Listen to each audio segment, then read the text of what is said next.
Three of my friends and I were bored out of our minds one Saturday night.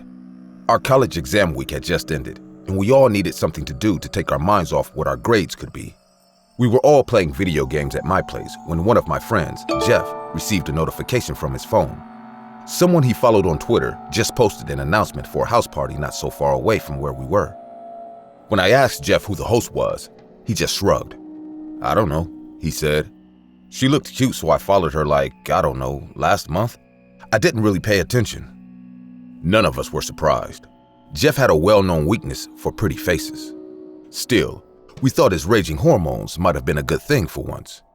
We were all bored, and a house party sounded like just the type of mindless fun we needed to ease our anxieties about college.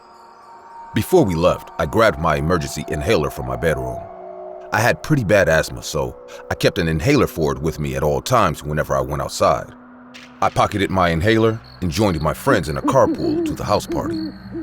On the way there, it was decided that I'd be the group's designated driver. I wasn't too fond of alcohol in the first place, so I was content just to hang out with my friends and maybe chat up a few girls if the opportunity presented itself.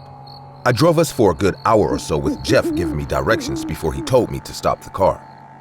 I parked the car near a gigantic house that stood alone at the end of the neighborhood street. Looking slightly confused, Jeff told us that was where the party was being held according to the Twitter post. Seeing what the house actually looked like worried us a bit at first. Sure, it was a big place. In fact, it'd be a perfect place to throw a house party. However, it seemed eerily quiet from the outside. Not a single ray of light peeked through its closed red curtains, and we couldn't hear any of the usual noises you'd hear at a party like drunken laughter or dance music. Everything was just silent. Not even the sound of crickets in the grass dared to break the quiet. For a moment there, we were worried that we'd been tricked or Jeff got us lost. After double and then triple checking the address posted in the Twitter announcement, we concluded that we were at the right address and also that the party was probably a prank. Maybe the poster wanted to mess with the owner of the house by announcing a house party at their place, or perhaps they were just trying to waste the time of anyone who wanted to attend the non-existent party. Whatever the case, we were ready to leave and go get pizza or something. We would have done just that if Jeff hadn't insisted on knocking on the house door first. We knew it was a bad idea, but my friends and I also knew that we'd never hear the end of it from Jeff if we refused. So we relented and followed him to the front door of the house to see if anyone was inside. Upon arriving at the front door, I picked up a faint metallic scent that lingered in the air, like copper that had been left to rust. Jeff knocked on the large door 3 times and waited for a response.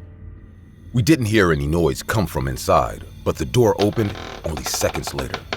In an instant, our eyes were bombarded with an array of flashing multicolored lights, followed by loud thumping dance music. The metallic scent from before gave way to the familiar smell of cheap alcohol and greasy pizza. Greeting us at the door was the girl who announced the house party on Twitter in an outfit that left very little to the imagination. She greeted us with a wide smile and escorted us inside. Behind the closed curtains of the house was a house party, just like any other I'd been to. She told us to make ourselves at home and handed us all red Solo cups filled to the brim with alcohol. Since I was planning on driving my friends back home, I set mine down on a nearby table.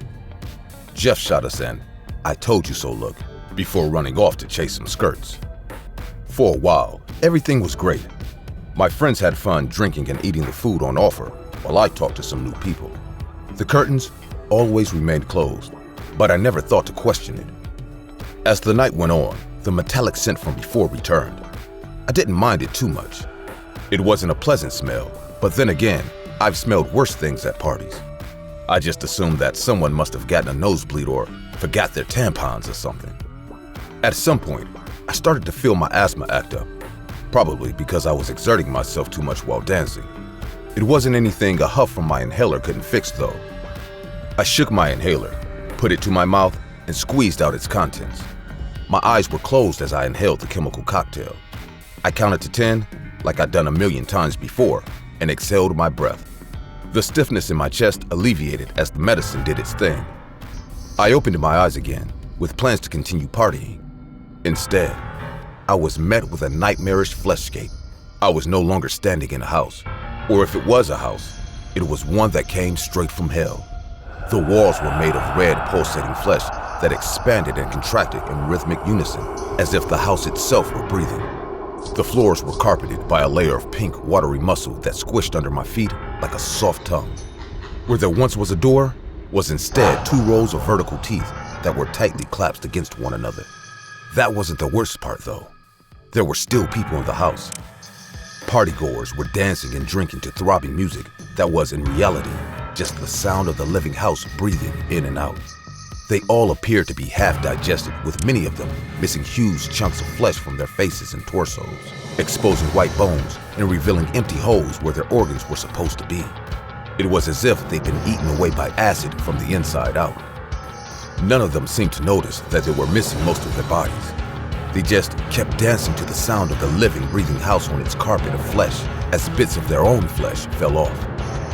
Hundreds of long, limp tubes that looked like large intestines dangled from the organic ceiling like hanging vines. Oblivious partygoers grabbed the tubes and put it to their mouths to drink green, acidic bile that was being pumped through them by the house. In their minds, they must have been drinking beer from red Solo cups, not knowing that they were digesting themselves for the house's meal. The faint metallic copper scent I picked up when I arrived here has become overpowering since I learned the true form of this house. If I had to venture a guess, the source of that copper scent must be the same thing causing everyone to hallucinate that they were at a normal house party. Whatever chemicals were in my inhaler must have countered the effects of the living house's hallucinogens. It's not like that did me much good, though. There are no windows here. The only way in or out was the grinding teeth that comprised the doorway. I tried to pry it open, but it was hard for me to even hold onto the teeth with the slippery saliva covering it. After a while, my vision would blur. The hallucinogens would kick in, and I'd suddenly be transported back to a regular house party where people were having fun and everything was right in the world. I'd have to take another puff of my inhaler to pull myself back to a horrid reality whenever I did, and those moments of brutal clarity were becoming shorter and shorter each time. I've been stuck here for hours trying to find a way out. Puffing my inhaler only gives me a few minutes away from the house's illusions now. But at this point, I welcome the hallucinations. I just took the last puff from my inhaler. Soon, I'll be permanently taken back to the illusion crafted by the house. I hope I'll assume that everything I just saw was just some elaborate waking nightmare, and not the truth I know it to be. Ignorance is bliss, after all. Hey guys, I see many of you commenting on my videos that this channel deserves 1 million subscribers. But I also see the percent of people who watch my videos aren't actually subscribed to the channel. So, if you like the content, want to support my channel, and want to see this channel reach 1 million subscribers, or maybe 500,000 subscribers, then go ahead, subscribe, and hit the bell icon. It's free, and you can always change your mind later. I decided to throw a massive house party in my senior year of high school. My parents were both on a business trip, so me and my older brother had the house to ourselves. I only invited a few of my close friends over, while my brother decided to invite everyone he shared a room with and all of their friends as well. Yeah, he was always the more social of the two of us. I didn't mind it all that much. It saved me from the trouble of looking for more people and gave me the opportunity to meet some new people. If I was lucky, I thought I'd be able to chat up a new girl too. On the night of the party, my brother, who was 21, bought enough booze from a nearby liquor store to make a circus of elephants drunk. Meanwhile, I prepared bowls of junk food like cheesy nachos and greasy chicken fries for the guest and moved the furniture around to give space for dancing. The first person to arrive was one of my friends, whom I hired as a DJ on short notice. I helped him set up his equipment and pick the music just in time before the guests started to arrive. People drank and danced and played beer pong on the dining room table. I chatted up several girls at the party, though most of them seemed more interested in just having a good time than talking to me. That is, until I met this one girl who was hanging, sipping beer by herself in a corner, looking lonelier than she should have. She was a short brunette wearing jeans and a casual t-shirt, who I thought I recognized from school, but wasn't sure. Seeing no harm in trying, I walked up to her and started a conversation. "Hey, how are you enjoying the party so far?" The girl looked up from her cup of beer and smiled. "Yeah, I'm having fun. she said, though the soft tone of her voice didn't sound very convincing. The nachos are great. Upon hearing that, I jumped at the chance to extend the conversation. Glad to hear that. You know, I made them myself. I don't remember what she said next, but one thing led to another, and soon we were both in deep conversation. She was quiet and shy at first, but gradually opened up after a few more cups of beer and God knows how many snacks. I learned that her name was Liz and that she was one of the cheerleaders from the school's football team. She was at the party alone because she'd just broken up with her boyfriend, some jock from the football team, who was way too possessive of her when they dated. She was hoping to meet someone new at the party, and apparently, I ticked all the right boxes with her. About halfway through the party, we were sitting side by side on the couch, making out. I thought I might just get lucky that night after all. I probably would have asked her to come upstairs with me had we not been interrupted. In the middle of us exploring each other's mouths, I felt a firm hand grab me by the shoulder. I was yanked away from Liz and came face to face with a blonde jock who had like 100 pounds of muscles over me. "What are you doing with my girlfriend?" he screamed. I immediately realized who he was, and what Liz said next confirmed it. "God damn it, Joe, we're not dating anymore." The ex-boyfriend turned his eyes to Liz. "You don't get to decide that." "Hey man, back off," I said, though coming from me, I probably sounded as threatening as a house cat hissing at a lion. "You aren't together anymore. She can do what she wants." I saw a vein bulge on Joe's forehead before he raised and drew his fist back for a punch. I tensed my face in anticipation of impact, but none ever came. "What do you think you're doing with my brother?" rang my brother's voice from throughout the house. Our eyes turned to look at my brother power walking through the horde of guests who parted away for him. Suddenly, everyone was looking at my brother staring down at Joe, who still held me by the shoulder with a sweaty grip. "Let him go," my brother said in a low, threatening voice, "and get the fuck out of my house." There was a moment of silence. Joe was a big guy, but my brother was even taller. Once he realized that my brother wasn't in the mood to deal with his bullshit, he let me go and walked out the door without another word. People cheered my brother for throwing out that asshole, and everyone in the party continued drinking and dancing as if nothing happened. Upon seeing Liz, my brother gave me a sly wink and went off to catch his own fish. While I wasn't able to intimidate Joe in the slightest, it seemed like me just standing up to him was enough to impress Liz. I won't go into detail, but about half an hour later, we were both in my room alone, having a different kind of good time. The little debacle with Joe aside, everything was shaping up to be a perfect night. That was until I heard a loud bang come from downstairs. At first, I thought someone must have dropped something like a bowl of food or beer keg. Then another bang came that caused the dance music to come to a sudden halt and be replaced by a girl screaming. "What's going on?" Liz asked with fear in her eyes. "I don't know. Stay here. I'll go check." I ran from my bedroom and rushed down the stairs. I nearly puked from what I saw. Everyone at the party was either crouched down or hiding under a piece of furniture. Meanwhile, the friend who I hired to be the DJ was lying on the ground with almost half his head missing. Shards of white skull dotted the wooden floor alongside pink-splattered brain matter. One of his eyes had been blown clean off his head and stared lifeless at me as I tried to process the situation. "Tom, get down!" My brother's voice snapped me out of my terrified trance. I turned to look at my brother just in time to hear another loud bang and see his heart explode from his chest in multiple bloody chunks. I was horrified at what I saw, but I followed his dying words, laid flat on the ground with my hands clasped above my head. The loud bangs, which I now know to be gunshots, continued to ring out over the next hours. Every time it did, something or someone inside my house would be destroyed. One of the bullets ricocheted off the wall and grazed me in the shoulder, but I kept myself from yelping to not give away my position. I stayed there for what felt like forever before the cops arrived. I couldn't see what happened, but I could hear the gunfight outside as the shooter fought back against the police with what little ammo he had left for the next 10 minutes. In the end, I heard the loud blast of a shotgun, followed by a loud thud. Police flooded the house soon after to treat the injured. I was treated for the graze in my shoulder and lifted out in a gurney. As they carried me to the ambulance, I caught a passing glance of the shooter's body lying motionless on the ground. It was Joe. His hand still gripped the hunting rifle he used to shoot at us in his cold, dead hands. A shotgun blast had torn through his midsection, and sprayed his mangled organs all over my front lawn. I hoped it hurt when the police shot him. I was able to make a full recovery from my injury, but the trauma of that night still remains. I lost my brother forever, and all because of some asshole who couldn't handle his girlfriend dumping him. I'll never forget or forgive Joe for what he did. If hell exists, I hope he burns in it forever.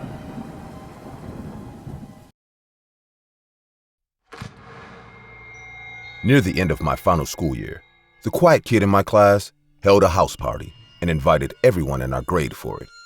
We all thought it was out of character for him, but we also weren't about to turn down a chance to raise hell at someone else's house.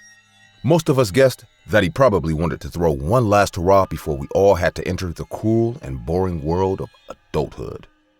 I wasn't particularly interested, but my friends wanted to go, so I decided to tag along anyways. We arrived at the house while the party was in full swing. Kids from the entire grade were dancing to the music and downing beers like it was water. The house was gigantic, so there was plenty of space for the 100-odd students to mingle around. The quiet kid who hosted the party, Tim, I think his name was, stood chatting with some other kids I didn't recognize, like it was the most natural thing in the world. I'd never seen him like that before. None of us did. All throughout high school, we all knew him as the kid who kept to himself and ate lunch alone at the cafeteria. He even had a few bullies who made his life hell almost every single day, stealing his lunch money, locking him in lockers, tripping him whenever he walked past them in the hall, that sort of thing. I was surprised to find that those very same bullies were also at the party. The ringleader, Biff, was with his usual posse, forcing some kid to do a keg stand. Why Tim would invite that asshole, I had no idea. But I wasn't one to judge. My friends and I danced to the sound of blaring techno and played a game of beer pong that left us barely able to stand. However, I noticed that Tim himself never engaged in any of it. He didn't drink any beer or bust any moves on the dance floor. He just leaned against the quiet corner of his own house, watching people he barely knew trash it to bits. I got the feeling that he must have thrown the party more for the classmates who barely acknowledged his existence than for himself. I was right, in a way. As the night drew to a close, Tim addressed the party for the first time with a loudspeaker. "Hey everyone!" He held up 2 bottles of very expensive-looking whiskey that he must have nicked from his parents' liquor cabinet. "Who wants a taste of some of the good shit? Line up and bring your cups." The partygoers scrambled towards him with their red Solo cups outstretched, eager to know what genuinely good booze tasted like. Near the very front of the line was Biff himself, who smiled smugly as Tim poured him his drink. For some reason, it seemed like Tim gave Biff far more of the stuff than he did everybody else. At the time, I assumed that he was trying to give Biff the extra booze as a peace offering between them. I wouldn't have minded a taste myself, but I was far too drunk already, so instead, I made my way to the nearest couch and laid back. My half-closed eyes still watched the party unfold around me with only a passing interest. But before drunken unconsciousness could take me, I noticed something odd about the party. The movements of the people dancing were much more sluggish than before, as if they were moving through water. And judging by the ill look on their faces, it wasn't just the alcohol in my system making me see things. Biff was the first one to keel over. His face turned pale white and a stream of vomit burst from his mouth. What's happening?" he gurgled before falling on the floor face first in his own vomit. The rest of the party soon followed, with people vomiting and falling to the floor left and right. But as everyone was either panicking or dropping onto the floor themselves, Tim simply watched it all happen from his corner with a serene smile on his face. It was then that I realized that he never drank any of the whiskey himself. It wasn't long before people started accusing him for what was happening. "You did this, didn't you?" shouted one of Biff's friends, who was also doubled over in pain himself. "What did you do?" Tim didn't answer. He simply walked over to the guy, pulled a pistol from under his shirt, and shot him in the head. The guy crumpled backwards onto the floor with a quarter-sized hole in his forehead. I actually felt his still warm blood trickle around my shoes. The entire house erupted into chaos as Tim coldly and methodically shot down anyone who hadn't already died from the poisoned whiskey. My body remained paralyzed in fear on the couch as I watched him mow down the guests at his party, one by one. I closed my eyes and remained as still as possible. He only seemed to be shooting those he didn't think were already dead. I hoped that by laying still on the couch, as if I'd already died from the whiskey, he wouldn't notice me. I remained in that position for what felt like an eternity, listening to the dying scream of kids who I went to school with, followed by gunshots from someone who clearly had nothing to lose. I didn't open my eyes even after I heard the last gunshot. I only mustered up the courage to open them when I heard police sirens outside. The house had turned into a mass grave. All around me were people who'd either died from whatever poison was in the whiskey or a gunshot to the head. And lying in the middle of it all was Tim, his hand still clutching the gun that was pressed to his head. He'd done what he planned to do. He'd killed everyone who ever bullied him, alongside those who only ever sat back and watched it as it happened. I guess he didn't see the need to live after that. Out of everyone who went to that party, I was the only survivor. Every time I close my eyes, I'm reminded of the sound of gunshots and my classmates screaming. Even now, I'm haunted by the thought of how close I'd come to dying that night.